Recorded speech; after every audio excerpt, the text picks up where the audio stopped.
Buenas tardes y bienvenidos todos y todas de nuevo a vuestro canal de YouTube El Oráculo de Delfos 700.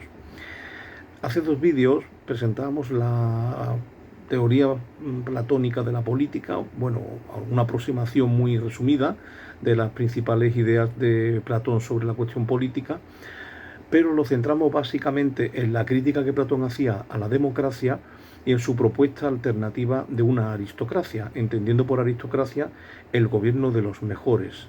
Los mejores, no los mejores a nivel económico, ni a nivel social, ni a nivel de fama o de celebridad, sino los mejores a nivel ético, a nivel moral y a nivel de sabiduría, es decir, los más honestos, los más justos, los más sabios. Hemos querido hacer un salto en el tiempo y hacer una nueva lectura de esta concepción política de Platón de la mano de uno de los principales filósofos de la política actual, que es el italiano Giovanni Sartori, que se hizo muy famoso por su obra Teoría de la Democracia, en la que expone de una forma muy profunda y muy desarrollada, pues yo creo que prácticamente todas las cuestiones que tienen que ver con este concepto pues tan valorado en las sociedades modernas occidentales, como es el concepto de democracia. Ya en sus primeras páginas Sartori empieza por partir de la definición del concepto y decir que democracia es el gobierno del pueblo o el poder del pueblo. Claro, si entendemos que esto es democracia y eso es lo que significa, pues lo primero que tenemos que pensar es si realmente en las sociedades modernas en las que se nos dice que vivimos en un régimen democrático, si ciertamente el pueblo gobierna y si ciertamente el pueblo tiene poder. ¿El pueblo tiene poder o el pueblo padece el poder? Eso es una de las cuestiones que tendríamos que empezar a plantearnos. También es verdad que Sartori opina que para que se dé un verdadero autogobierno, como el que practicaban los griegos, se requiere de una devoción absoluta del ciudadano al servicio público. Él llegaba a decir que, bueno, gobernarse a sí mismo requiere estar toda la vida gobernando. Y si bien es verdad que en la primera democracia griega, digamos la que vive Platón en Atenas, es cierto que había experiencia de democracia directa, todo se discutía en el ágora, se decía todo, se votaba todo, etcétera. Sin embargo, para Platón aquello no era positivo y no era adecuado porque la masa de la ciudadanía era justamente eso, masa. Y al ser masa, pues no había criterios individuales, no había nadie que destacase en lo moral, no había individualidad consciente y racional, sino que lo que había era, bueno, pues una sucesión de gente que no está formada, es decir, un cúmulo de personas que no están formadas, que no están preparados y que además cada uno va a lo suyo. Así entendido, si al final la democracia es una suma de egoísmos, pues claro, lo que ocurre es que se impone la mayoría de egoístas. Es decir, bueno, cada uno va a lo suyo, cada uno mira por su propio bien, piensa nada más que en sí mismo y aquellos que tengan la suerte de coincidir con más gente, pues pueden imponer su criterio a los demás. Esto, bueno, pues podrá ser muy legítimo, pero para Platón no es ni muchísimo menos lo ideal. ¿Por qué? Porque, y en esto estaría de acuerdo el italiano Sartori, para hablar de democracia hay que hablar de una población, hay que hablar de una sociedad, de una ciudad, de una polis que tiene vocación social, que tiene vocación política, que tiene, como él mismo dice, devoción por el servicio público. Lo que sucede, y aunque Platón no sabemos si estaría o no estaría de acuerdo con esto, puede que tampoco, pero lo que sucede también en esto que estamos hablando de la vocación social es que cuando hablamos de democracia nos hemos quedado quizás exclusivamente en su aspecto formal y hemos olvidado el aspecto material. Entonces, claro, si por democracia exclusivamente es o se entiende, como dice Sartori, un procedimiento para formar gobiernos, entonces estamos entendiendo como democracia exclusivamente una forma, una estructura, un sistema, una manera de hacer. Pero claro, si tú te olvidas del contenido de la política, si tú te olvidas de los valores que animan la política, puede ocurrir que sencillamente, solo por el hecho de que se esté votando y por el hecho de que se constituya una mayoría, pues podamos tener sociedades que practiquen verdaderas aberraciones y auténticas, se pertrechen barbaries y crímenes incluso, ¿no? Él mismo ponía el ejemplo de, bueno, que democráticamente se elige a Schwarzenegger, por ejemplo. Si hubiese escrito esa obra hace pocos años, a lo mejor habría nombrado a Donald Trump, por ejemplo. Pero él lo que decía es que se olvida que en el concepto griego de democracia también se incluía el votar a los mejores, es decir, un concepto selectivo.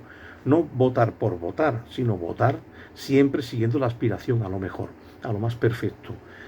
Por otra parte, cuando Platón propone la aristocracia, él está desechando de entrada la posibilidad de que una sociedad masivamente constituida, ¿no?, pues por gente trabajadora, la llamó clase artesana, pudiera estar preparada. Él pensaba que la formación era solo cosa de los filósofos. Claro, pero esto es lo que se podía entender hace 26 siglos. Hoy que el conocimiento, de hecho, llamamos a esta la sociedad del conocimiento. El conocimiento está al alcance de todo el mundo. Hoy que los estudios están afortunadamente universalizados, todos tenemos posibilidad de formación.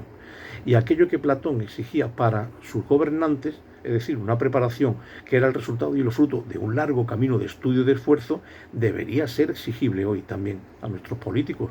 Yo creo que en esta nueva relectura del pensamiento platónico cabe plantearse hasta qué punto podemos llamar democrática a un sistema donde se vota a gente exclusivamente por sus capacidades para el marketing, para la imagen, para el puro formalismo, es decir, para cuestiones que no van más allá de un vacío absolutamente formal y absolutamente aparente, pero que en cuanto escarbas un poco, no es que no haya valores, es que no hay ni siquiera un mínimo de formación ni de saber, ¿no? Entonces, bueno, como decía aquel, oye, si tú tienes al abuelo enfermo, ¿qué quieres? ¿Que te lo cure el médico o que el pueblo vote quién te lo va a curar? Bueno, pues que te lo cure el más preparado, ¿no? Eso no significa que no haya que votar, por supuesto, no vamos por ahí, sino que aquellos que acceden a los cargos públicos debieran tener un mínimo de formación y debieran tener un mínimo de honestidad, ¿no?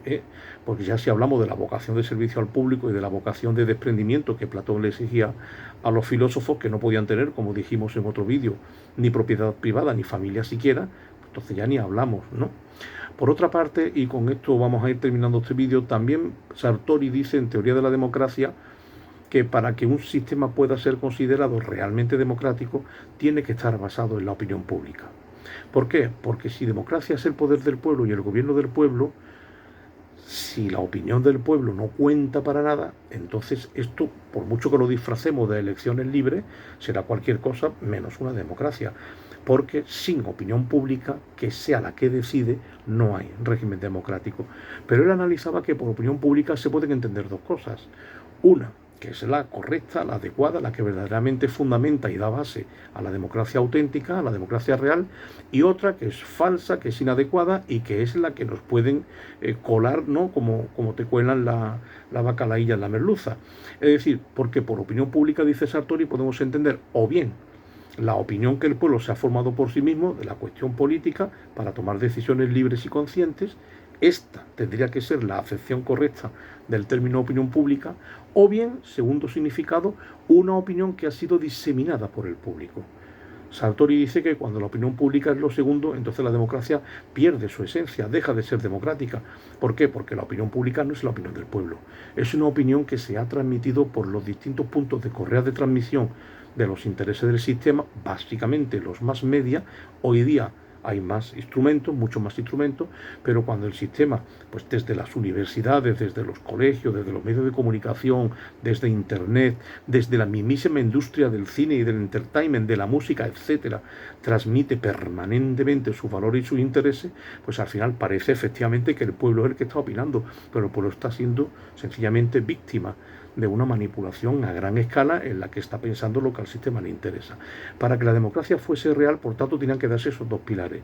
Tendría que darse una formación real, es decir, que el pueblo estuviera verdaderamente preparado y fuera capaz de pensar racional y críticamente acerca de sus propios intereses, y por otro lado, una mínima vocación social y moral. O sea, que la democracia tiene que ser un régimen que caracteriza a la sociedad, que aspira a lo mejor. A lo mejor es a lo más justo, a lo más bueno, a lo más recto, a lo más ético, ¿no? Y no a una suma de intereses individuales que hagan mayoría. Bien, dicho esto, por tanto, no es que propongamos estar en contra de la democracia, todo lo contrario, proponemos estar a favor de la democracia, pero de una democracia real, de una democracia auténtica, de una democracia verdadera. Mi postura particular no es antidemocrática, como la de Platón, para nada, en absoluto, pero mi postura sí es negar que lo que tenemos en la actualidad sea una verdadera democracia.